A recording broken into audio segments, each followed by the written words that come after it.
Okay, atong title karon mga kigsunan, Examine Your Faith. Eksamino na atong pagtuo. Kumusta niya atong pagtuo? Dagahan pagtuo nga wala nay klaro. Apoy mga pagtuo mga kigsunan nga dili gid siya genuine faith. Mga pagtuo ba nga dali ra kayong matunas. 2 Corinthians 13:5. Sa Tagalog, subukan ninyo ang inyong mga sarili. Kung kayo'y namumuhay ayon sa pananampalataya, suriin ninyo ang inyong mga sarili. Hindi ba ninyo nalalaman na nasa inyo si Kristo Jesus? Maliban na lang kung kayo'y mga nabigo dahil sa pagsubok. Oo, naaday mga tao day magigsunan nga, wa kapasar sa mga pagsulay, di ba? Wa kapasar sa pagsulay ba? Na backslide, nabugnaw, ana bitaw, gisulayan lang, napukan, gamay ra pagsulay, so dili gyud tinuod iyang faith.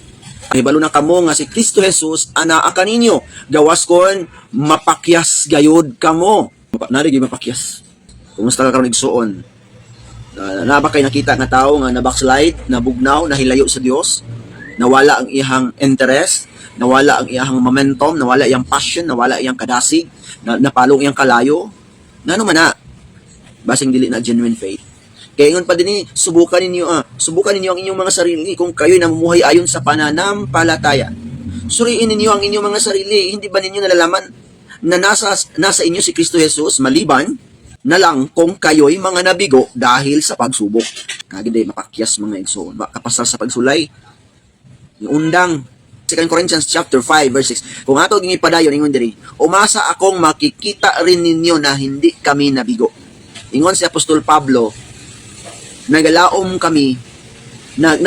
ko nga makita ninyo nga kami wa pod mi na backslide, wa mi napakyas. Buhi nga ebidensya si Apostol Pablo nga sila wala nag-backslide, wala nag-atras sa ilang pag-alagad sa Ginoo tungod lang sa mga pagsulay. Romans 10:17 ingon, faith comes by hearing, hearing by the words of God. How about sa atong pagtuo, kumusta man? Nag-increase ba ni? Nag-impact ba ni atong pagtuo? Increase ba ni? Nasayod kita. Nidaghan gid kayo mga kaigsunan ang nagundang sa pagpangalagad sa Ginoo tungod lang sa pagsulay. Napoy mga pagtuo mga kaigsunan nga ganagana ra. Dili kabalo mo antos. Dili gid kuno maayo nga ang mga tawo ray moingon nga Kristohanon ta. Pero di ay kung ato yung tan-awon so taon sa atong kasing-kasing ug sa atong hunahuna murag di man gid ta kumbinsido nga tinuod ni. So ikaw karon kumbinsido bagid ka nga ang imong pagtuo tinuod yun, genuine bagid na imong pagtuo sa Ginoo. Maka-consider bagid ka nga ang imong pagtuo genuine yun. Tinuod ray gid ng imong pagtuo yun. Andam gid ka i-persecute, andam gid ka lutuson, andam gid ka paantuson tungod lang ni ana nga pagtuo, di ba? Sama na siya sa matuod nga gugma.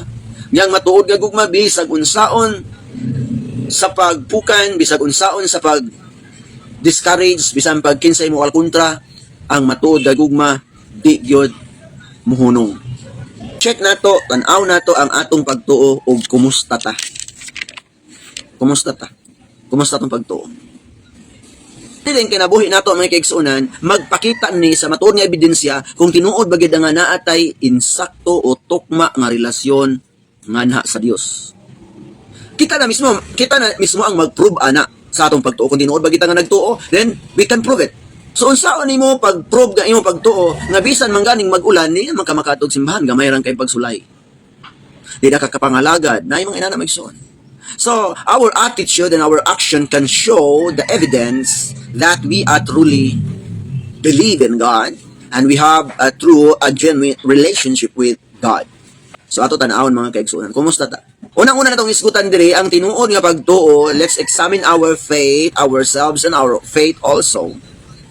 Ingon pa dinhi, ang tinuod nga pagtuo adunay pagsalig. Tinuod ka nga nagtuo ka sa Ginoo, nagay kay genuine faith. Kay nga man examine yourself. Eksanaw lang kuno nato tong kaugalingon tinuod bagid natong pagtuo. Dagan mga tawo mga kaigsunan nga dili tinuod ang ilang faith kay God. Faith. Kay ang tinuod nga pagtuo mga kaigsunan na may pagsalig, di ba? Ingon pa sa Hebrews chapter 11 verse 1, ang pagtuo mao katong pagsalig sa mga butang nga imong madawat bisag wala pa nimo makita. Ang pagtuo maoy pagsalig. Ingon pa sa Bisaya version sa Cebuano, ang pagtuo maoy pagsalig sa mga butang na imong madawat bisag wala pa nimo makita. Saligon ka ba? Na kumusta man ang atong pagtuo kay na may totoo lang pero wagi pagsalig. Gani ingon pa sa Biblia kung kamo adunay pagtuo sama kadako sa lisos mustasa kaya ninyong ipabalhin ang bukid ngadto sa dagat. But pasabot nga walay imposible sa pagtuo. Kining pagtuo nga way pagduha-duha mao ni siyang pagtuong masaligon. Naay mga pagtuo mga kaigsuonan nga nang taphaw kaayo nga pagtuo. Ingon gani sa James chapter 1 verse 6. Kung ikaw kuno mangayo, mutuo daw ka nga ikaw makadawat. Kay kung ikaw kung magduha-duha, kung ikaw daw kuno nga adunay pagduha-duha, ayaw na lang pagdahom nga makadawat daw ka diha sa Ginoo. Di gyud daw ka kadawat kung nagduha-duha ka. Kung pa sa verse 7 and 8 nga ihandos-handos ra siya. Wala siya direction. Wala siya padulngan. Number 1 nato atong i-check atong kaugalingon. O kumusta pud ang atong pagsalig atubangan sa Ginoo. Salig nato sa iya ang tanan bahin sa atong kinabuhi. Isalig lagi nato sa Ginoo. Ang Ginoo ra gi atong gisaligan anang tanan. Di ba ingon sa balaang kasulatan, mas unahan ninyo pagpangita ang gingharian uban ang pagkamataro. Ay ang tanang butang idugang ra niya kaninyo. Tanang butang idugang ra. But pasabot nga unaha lang ang Ginoo. Naayo ban mga kinsuhan, wala sila pagsalig sa Dios. Nitoo lang sila pero dili sila mosalig. Nga naman, tungod kay sa ilang pagtuo kay mabalaka sila nga kung magsimba sila niya, mas unahon gid nila ilang trabaho. Mas unahon gid nila ang in the name of money. Mas unahon gid nila kay lagi wala man sila ni salig sa Ginoo nga. Dili sila pasagdan. Wala sila pagsalig. Maong mas unahon nila ilang paningkamot kumpara sa Dios. Yung sa Bible una pagpangita ang gingharian ba ang pagkamatarong, ang tanang butang idugang na wala sila pagsalig ana. Kay bisan adlaw nga pagsimba dili gid na sila mosimba kay unahon gid nila ilang trabaho. So kana pa lang daan nga dili ka mosimba kay una nimo imong trabaho. Kay nakabalo na magig ka nga una ingon ang Biblia ginag-ingon nga unaha pagpangitang gingharian. Unya dili gid nimo unahon. So nagpasabot na siya nga wala kay pagsalig sa Dios. Nabalaka ka sa imuhang kaugalingon nga kung di ka maning kamot pasagdan na ka sa Ginoo. Sumama na mga kaisan usabi na ka test of faith kanang tinuod ba gid ka ni salig sa Ginoo. Unahon ginani mo siya kay kabalo man gid ka nga sa Ginoo dili og dili kaniya pasagdan tungod kay nisalig man kaniya. So sama gud atong usa ka explorer nga niadto siya do sa bukid unya pag-abot niya dito sa bukid sa tuktok na kaay sa kalasangan nahulog siya kalit dito sa naay lawom kay tanan nga bangil, lawom kay nga dalama, lawom kay nga pangpang, nakahawid siya sa gawod or gamot sa kahoy niya tanaw gid niya si lawom pero tigyong lawma layo gid kay tanan ang mga bato nga to sa ubos. Unya nahadlok kay siya kung makabuhi siya ni atong maong gamot sa kahoy kay mahulog siya patay gid siya. Ming ampo siya sa Ginoo nga langit nung amahan tabangi og luwasa ako niining akong nahimutangan tungod kay naa ako diri sa lawom kaayo nga pangpang. Luwasa ko diri Ginoo ayaw ko pasagdi. Mitubag dayon ang tingog sa langit. Anak pamuhi sa imong gikuptan. Amo oren ampo gid siya ingon siya dili ko mamuhi ni Ginoo kay mamatay gid ko kay tungod sa kalawom ani nga pangpang kung mamuhi ko diri mahulog ko ug mamatay gid ko sa kalawom niini. Ami tubag ang tingog nga anak kung misalig ka man kanako pamuhi ako nay bahala nimo pamuhi sa imong gikuptan nga gamot. Namura boy ang iyang nahawiran nahawid gid siya. Grabe na gid ang pag-antos kay di gid siya mamuhi but pasabot nga minus gid siya pagsalig sa Ginoo. Niingon dayon ang ama ang langit ng amahan nga misalig ka kanako anak pamuhi. Di gid siya mamuhi. Allah, abta na gid siya hapon na gabi na gid siya. Nya haway na kay iyang kamot sa paghawid sa maong gamot. Di gid siya mamuhi kay tanaw gid niya lawom gid kay istra nabuntagan na lang siya. Hangtod nawad na siya kusog. Hangtod di na gid niya kaya ihawid mga igsuon. Nakabuhi na gid siya na naibot na gid ang iyang nahawiran nga gamot. Mao na mga kigsunan nga. Nahulog gid siya unya day duha ra man day kadangaw. Gilamat ra man day ay siya. Duha ra man day kadangaw niya dugay-dugay pa niyang pamuhi. Di gid siya mamuhi kay mao lagi nga mahadlok gid siya. Bisag ang tingog sa Dios nang mao na to mga kaigsunan nga di gid siya mamuhi. Di gid siya mamuhi nga tawo mga kaigsunan nga. Ampo man siya pero di siya mosalig sa Dios. Mosalig lang siya murag okay ang higayon, okay ang sitwasyon, pero lisod na gani ang sitwasyon, di na siya mosalig. Parera gud ana nga. Ang usa ka miyembro sa simbahan wala na gid sila kwarta. Unya kay naala gid sila nabilin nga tithes and offering. Unya dayon kay ang bata kay wala na gatas, naglaut na lang sila. Walang-wala gyud niya. Muadto sila simbahan.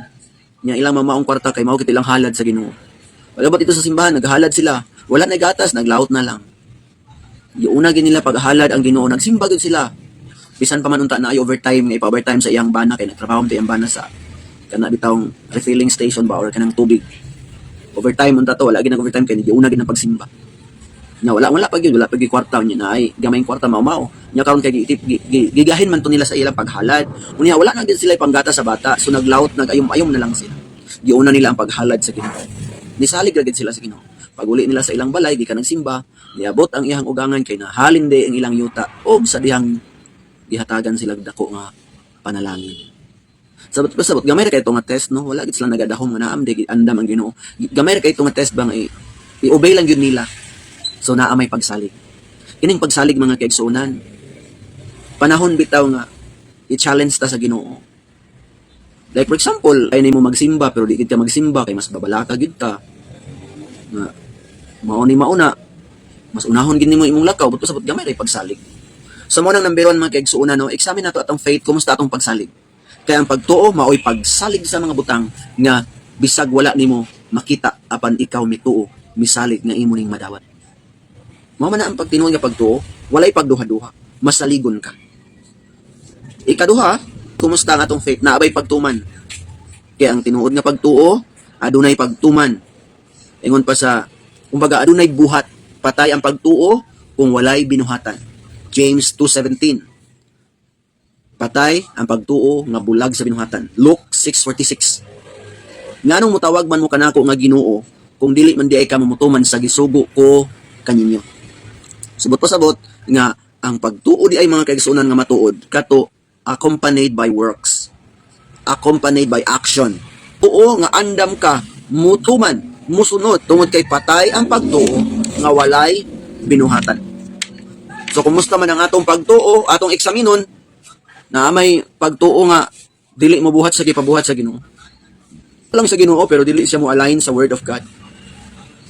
So, kumusta atong pagtuo? Kaya mga pagtuo baya sa mga alagad sa Ginoo kaniadto, genuine ba ilang faith? Dili fake ang ilang faith, genuine ang ilang faith. Kumusta pud ang atong faith karon? Naabay action, naabay pagtuman, naabay pagsunod. Ang matuod nga pagtuo mao katong nakadungog sa pulong sa Ginoo and put it into practice. He is a wise man. Ang maalamon nga tao mao katong naminaw sa pulong sa Ginoo unya iya kining gituman, kining gikinabuhi, unya maisama siya sa usa ka tawo nagtukod sa iyang balay diha sa bato. Nga moabot unya ang unos ug ang bagyo unya dili gyud mapukan kining balaya kay lig-on ang iyang patukuranan nga tungod sa iyang pagpamati iya gyud kining gikinabuhi. Mao rin mga taong ligod. Kining tao ba nga gatuman bitaw sa pulong sa Ginoo. If you love me, keep my commandments. Mao ni siya ang pagpamatuod nga kining pagtuo nato tinuod. Andam ta mo sakripisyo oy, andam ta magantos, andam ta nga mutuman sa mga gisugo sa Ginoo. Bisan pa og para sa ato lisod. Pero tumano nato ang Ginoo kay genuine man atong faith. Kay kita man dia, examine na daw kuno imong kaugalingon bi og tinuod ba ka nga naa sa pagtuo? Nahibalo ba ka nga naa kanimo si Kristo Jesus? Gawas kung mapakyas ka. Naagid ay tao mapakyas mga kaigsunan. So mo nang giingon sa 2 Corinthians chapter 13 verse 5. Examine. Inuod ba gyud ang imong pagtuo igsoon? Uto-uto lang na. Mutuo lang kung sayon, di na mutuo kung lisod. Mutuman lang kung sayon, di na mutuman kung lisod. Dahan pa kayo mga pagtuo mga kaigsoon nga kailangan pa i-develop. Dagan kay mga pagtuo sa katawhan nga kailangan pa gyud siyang alagaan, i-care pa gyud kay nganuman. Pag yun nitubo nga pagtuo.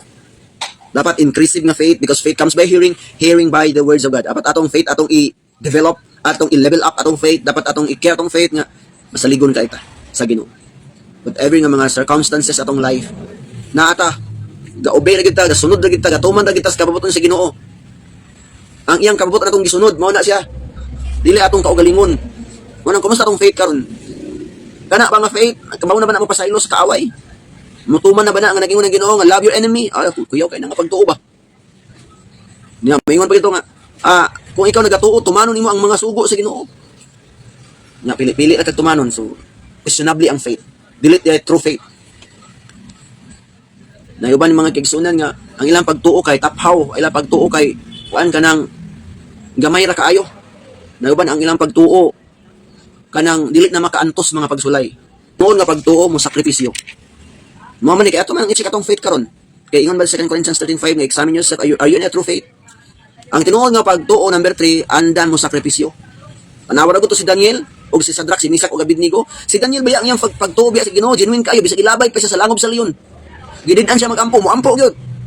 Panawara ko to si Sadrak, Misak o Abednego nga ipasimba siya na atong estatwa katong rebulto ni King Nebuchadnezzar nga hari. Sadrak, si Misak o si Abednego. Pasimbahon gid sila sa dako kayo nga rebulto ni King Nebuchadnezzar. Sama ka dako sa lubi, pero di sila mo simba sa, di sila mo yukbo ba, di sila mag-bow down itong rebulto. Ingon sila nga chapter 3 verse 18, kahit hindi man kami iligtas sa aming Diyos, hindi kami sasamba sa rebulto na ginto. Grabe kayo, hindi kami sasamba sa rebulto na ginto na yung pinapagawa kahit hindi man kami iligtas sa aming Diyos. Grabe ka, genuine nga pagtuo ba? Andam gyud mo sakripisyo. Mao nang pagtuo mga kaigsunan nga andam mo sakripisyo. Sila ni Apostol Pablo ni adto, grabe kayo, gina-persecute, pero wa gyud mo backslide, wa gyud ni undang, wa gyud nagluya, wa gyud magluya-luya. Mo nang pagtuo mga kaigsunan nga kana bitong o kanimo pagtuo tinuod na, yes tinuod, o kaya ba nimo sakripisyo, kaya ba ka magsakripisyo, so andam ka magsakripisyo, kaya ba ka mutuman, o andam ka mutuman, kaya ba ka mosalig, o andam ka mosalig. Mo na mga kaigsunan. Ang uban na nag-antos sa mga pagbiay-biay, mga paghampak, bisan pa sa mga paggapos, pagbilanggo, pagbato, pagpamutol, gipanggabas sila o gipamatay. Imagine mo na, mga Kristohanon sa gipanggabas, gipangputol, gigutad-gutad, mga Kristohanon sa unang panahon. Di basta-basta, gihampak, gigapos, gibilanggo, gibato, gibiay-biay. Inana ang nahitabo, Hebrehanon 11:36, grabe kang ngilingig. Imagine mo na. Gipalakaw-lakaw sila nga walay bisti. Nagantos sa kawadon. Gipaantos o gipangdagmalan sila. Gikan sa 36, padulong na sa 39, verse 38. Wala gayoy pabor sa kalibutan nga na kanila. Wa gid sila kasi natig pabor ba? May paka kay dagan pa kag pabor. Nagkadiin-diin sila o pagpuyo sa kaawa-awan, sa kamingawan, sa kabukiran, o sila sa daghang mga katalagman. O imagine. Verse 39. Og sila tanan gipamatud-an nila ang ilang pagtuo bisan sila wala makadawat sa mga gisaad nga naha kanila. Oh, di ba? Kita na mga saad, na mga saad sa Dios nga wala pa nato nadawat. Sila wa gid kadawat. Ingon pa sa verse 40 nga apan adunay maayong plano ang Dios alang kanila. Imagine mo na ba, gidagmalan ang gani ka, gidaog-daog na gani ka, ana ang uban pag gipamatay pag yun, gipanggabas, ang uban gina-persecute, gidaog-daog. Grabe kay kalisod nga kahimtang nila ba. Pero may lahutay naman gid sila. Mga kaigsunan, wa may Kristohanon ato madunggan kay dili man gid ingon nga gipangputol, gipanggabas, gipangdagmalan, grabe ka is inilang sitwasyon. Hebrehanon 11:36 ngadto sa 40. Di basta-basta ang sitwasyon yun. Gidaog-daog, gidagmalan, ang uban gani gipanggutag liog, ang uban gipanggabas, ang uban gipakaon sa leon, ang uban gipangasunog. Grabe yun nga mga pag-antos, wa gid sila kadawat bisag gamayng pabor dinhi sa kalibutan. Sa verse 38. Wala gayoy pabor sa ila diri sa kalibutan, nagkadiin-diin gani sila sa kamingawan, sa kabukiran, o grabe kaayo nga katalagman ilang nahiaguman. Lalim ilang sitwasyon.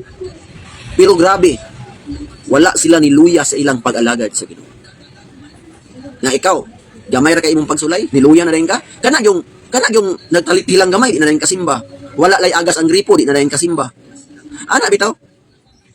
Naalay gamay gibati, di na rin kasimba. Masa man ang klase sa pagtuo? Mura man upuan, hibi-hibi. Dali ra kay mo tiklop. Natandugan lang gamay, kana hibi-hibi bitaw nagaana. Pag matandog nimo tiklop ra dayon. Sahay gikapoy pagid kay tanan ta. Nawala para bagid tay agi. Wa pa man tay ingon nga sama sa mga apostoles ni adto nga gipangbato sila tungod kay nagwali 24/7, 24 hours nga naa sa tubig naglutaw-lutaw tungod kay kana bitaw ginapangita si Apostol Pablo tago naman sa tubig 24 hours ito nga nagutaw-utaw siya. Unay pagid siya sa mga nagpaka-igsuon sa pagtuo pero dili di ay. Di basta-basta ang sitwasyon ni Apostol Pablo. Noon sa ingon ni Sadrak ni Misak ug Abednego bisag di mitabangan sa among Dios ni ikaw. Kamera kay pagsulay. Pag-slide naman dayon. Ikapoy naman nga kumanggani kintayo ingon nga sa pagid ka dako nga agi. Yan na. Walay kwarta wa na. Niadtong mga panahon na. Grabe manglakaw sa buluton bisang wa di kwarta. Nas na naglina kaniadto paminawa yang testimony na maligya gisinina para lang naikapliti kay mulakaw sa buluhaton. liyag sinina. Nya, karon mga kaigsunan, dali ra gid kay mo absent og simba. Bali pag mato kag trabaho kay magsayo pa ka. Mato kag trabaho di pa ka basta-basta mag-absent. Pero og simba sayon ra kay absinan. Unsa na yung pagtuo fragile nga faith? Nga dali ra kay tanan gyud ilaglag ang Ginoo. Dali ra kayo ibaligya ang Ginoo. Murag si Judas bitaw nga dali ra kay ibaligya ang Ginoo. Dali ra kaayo. Dali ra kay pulihan ang Ginoo. Luoy kay nga pagtuo, dili ka balo mo antos. Mao man kasagara karon. Kabantay ka nganong dagan kay gahikog dong panahon na kumpara sa kaniadtong panahon kaniadto may gahikog dito. Sa lagma naman kanang kaniadto na magikog karon dagan kay magikog nganuman. Wa maanat og mga pag-antos. Ang atong kinabuhi mga kaigsunan, puno nis mga pag-antos kay diha na gitest atong faith unsa ka genuine. Mo na examine your faith. Unsa man na klase imong pagtuo? Pagtuo lang na kung hayahay, kung maayong sitwasyon, or pagtuo lang na nga pundo. Kanang pagtuo ba nga wa galihok? Sagara ba ginato kanang pagtuo nga dali kaysa na TikTok. Kaganing na na.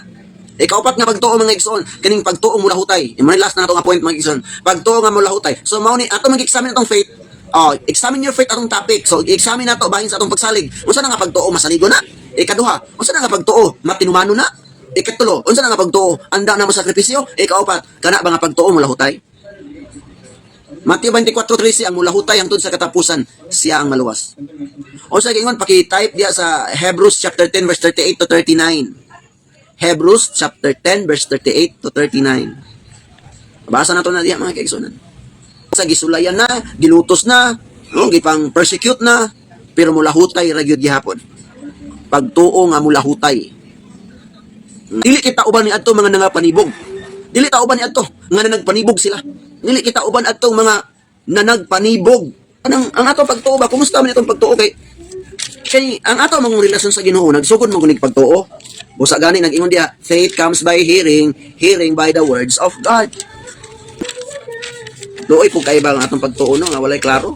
Ang mga tao nga akong gipakamatarong tungod sa ilang pagtuo magakinabuhi sa walay katapusan. Apan kun mo talikod siya kanako, dili ako malipay kaniya. Anawa ha? Verse 39. Apan kita dili sama sa mga tao ni talikod umibiya sa Dios. Ug unya nanangagkalaglag sila. Hinuon hugot ang atong pagtuo kaniya busa maluwas gayud kita. Maluwas gid ay ta kay hugot na tong pagtuo niya. Dili man ta nang atras abante nga pagtuo. Ang matarong kong katawhan mutuo og mabuhi apan kung musukuhay gid sila dili ako malipay kanila. Di ko mahimuot nang musukuhay gid taw. Pero sa verse 39 nag-ingon. No? Nag-ingon diya apan dili kita katawhan nga mutalikod sa Dios. Dili kita katawhan nga musibog tungod sa mga pagsulay nga tungod niini mga laglag kun dili katawhan kita nga adunay pagtuo ug maluwas gayud kita. Mana diya karon? Kung pagtuo lang atong basehan sa Biblia, dagan kaayo pagtuo nga way klaro eh. Di makabalo mo antos. Kana bitong pagtuo nga dili na lang makabaklay padulong simbahan. Kay jutay ra kay pagtuo, bagwa kay murag di gyud sangko di ko makabot og langit kay pagtuo kay na kaning uban mga kaigsunan nga ingon pa ni Bishop Shirley Montes nga grabe ka dito sa bukid ni adto. Alas 4 pa ang mga tao mangbaktas na mo tabok ng mga suba, mo agi ng mga kalasangan kay musimbag yun. Bisan unsa kalayo tag 3 ka oras daw ilang baklayon kay wala gid sakyanan, kay wala pay kasada, naaraman sa mga hilit-hilit ilang mga kuan pero sa ding nawalihan sila, matinud-anon gid kay sila sa Ginoo. Kumbaga mahimuot ug malipay ka ba, makuan bitaw ka unsa na makuan gid ka ba? Makaingon gid kang grabe kay sila oy. Kanang nindot kay ilang pagtuo sa Ginoo ba kay wala biya sila sakyanan ha. Wala biya kasada, atong magyan makaron nga gipang kasadahan gipang guldos. Sila wala agi na sila mga lasang nya matabok din sila suba. During anak na tayo manggod kasi Bishop Shirley Montes gi-invite siya as a speaker sa bukid. Ngutani sa pastor na kini bang mga tao niya kay buntag pa sayo kadlawon pa mga tao diha na kay magsimba lagi. Nga ang mga tao amig ikad lagi ni sila Bishop. 3 ka oras na sila magbaklay. Mo nang manukad ni sila as 4 pa mo sugod ni sila magbaklay kay mo ani moagi pa magsuba. Ang uban pagid ani moagi pa mga hilit-hilit mga kalasangan ba. Nadabi ko magulan, ako magulan. Magringkot sila. Nadabi ko magbaha, ako magbaha. Mutabok sila. Nana ito. Nindot kay na nga pagtuuno kanang ang Ginoo mismo ba makahimot og lantaw ang Ginoo ba? nga mo pursige gid ba, porsigido nga pagtuo. Namang gay dili porsigido nga pagtuo, sus imo itaon pang apason pa nimo, pugson pa nimo, imo pang imo pagitaon ipaluap. Unsa man yung pagtuo? Mura mag kung kuan ba ni unsa man ni kanang kabugnaw pa sa kani nga pagtuo. Murag di ka ganahan kanang iyo pa sa Bible kanang lukewarm bitaw. Lukewarm ba murag way gana mga lagad sa Ginoo bisan pagsimba bitaw magbugat ka sa buot. Naay mga inana magisunay. Pero kana bitong naagi bitay faith gi sa Ginoo nga grabe gyud anda mo sakripisyo, mo lahutay gyud, mo tuman gyud, mo ubig gyud ana bitaw. Nadili man ilagay mater ang lagyo. Pero kana ganing tapaw kay nga pagtuo, magkahurot na ang iyang tanang mga rason. Di gyud nimo makita ang iyang sakripisyo gid ba nga. Ninduta niya tong sa pagtuo ba kay grabe kay mo sakripisyo enta mo pangalagan sa Ginoo. Lami kayo handuraon bitaw nga. Kuy nakabaton kitag mga kigsuon sa pagtuo nga. Grabe kay mo sakripisyo gyud. Mo antos gyud, lahutay gyud, mo tuman gyud. Ana. Nabi sa mangganig. Uli kayo. Imo pang paluapon. Imo pang pugson, imo pang nanagi mga panahon nga hulataan pa nimo ba? Hulataan pa nimo kanus ama human sa iyang gibati. Ana bitaw mga kaluoy sa nga pagtuoy, ang mga pagtuo gani dito sa mga Kristohano dito sa China nga, muantos man gani dito simba sa ilalom sa langob o ilalom sa basement dito sa tago gid kayo kay bawal lagi sa ila pero grabe mag-revival pa man. Okay. Kita pa rin tao kay siyempre gigayahan pa man lagi nato. Antos pa lang tagsabot sa mga tao nga. Wag yun. Sa mga klase sa pagtuo. Luoy pag ikay ba? Mahurot na nga itong pagsabot, mahurot. Gisabot pa daw, sige tagsabot. Kaya maulagi. Inana man sad ang Dios, nang sige na po siyang sabot. Kaya siyempre, grasya pa man karon. Pero ugma na yung grasya, wala na eh. Ang arka na sirado ng arka, wala na. Ang mga tao nga di, matinudanon, impas. Ang pilian pa man gani, bulahan silang mulahutay sa mga pagsulay. James chapter 1 verse 12. Bulahan ang muantos sa mga pagsulay. Na karon wala pa man gani karon nga mga dinakpanay kay ingon sa Revelation nga katong mga walay marka sa 666 dili na maka pamaligya, di na makapangumpra, dili na ka kung wala kay marka, di na gid ka gyud makapamalit na ang imong mga anak didto. Sao na lang nimo. Grabe kayo ang mga persecute anang mga panahon na gamay ra kay nga kuan karon dali naman kay gani mo kibhang ang pagtuo. Igo lang sa wali wala na, tumbling na daw ugmaog i-persecute na gyud ang tanang magtotoo kang Kristo Jesus. Pangdakpo na una nakaog atras, di ba? Gagmay ra kayo bikil no anang kana bitaw ikaw lang basta di lang kita kay maka-explain kay basi nga kasakit sa uban kay mumugit tinuod ba? Ana ba?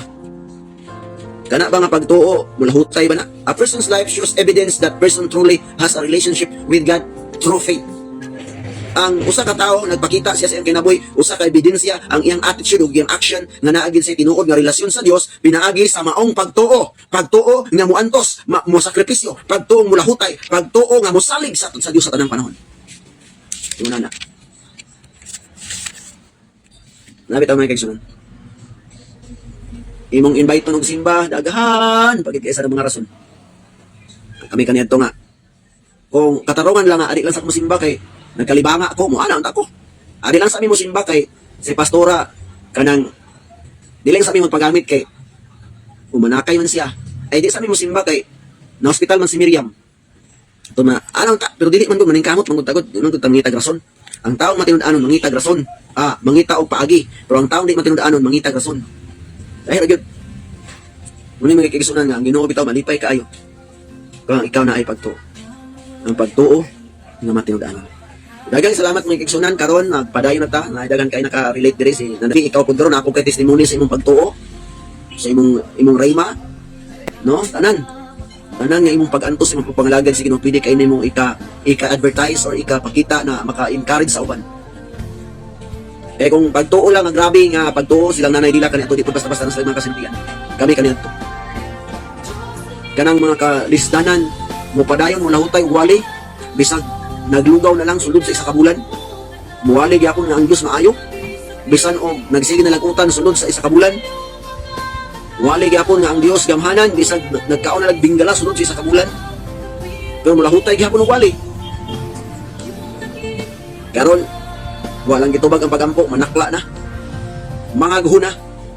Unsa na ang klase sa pagtuo? Pagtuo lang kung naay grasya. Dili mao. Kinahanglan mo tuotag mo salig bisan pa ug tabangan ta og dili ingon pa ni Daniel chapter 3 verse 18. Bisan tabangan pa mi og dili tabangan sa among Dios. Bisan dili pa mi tabangan sa among Dios. Di gyud mi mo backslide, di gyud mi mabugnaw, di gyud mi mo compromise, di gyud mi mo simbaan ang ribulto ni King Nebuchadnezzar.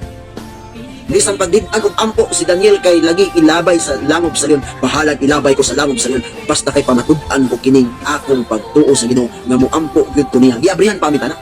Nakita na Ginoo siya. Ana mga kaibigan.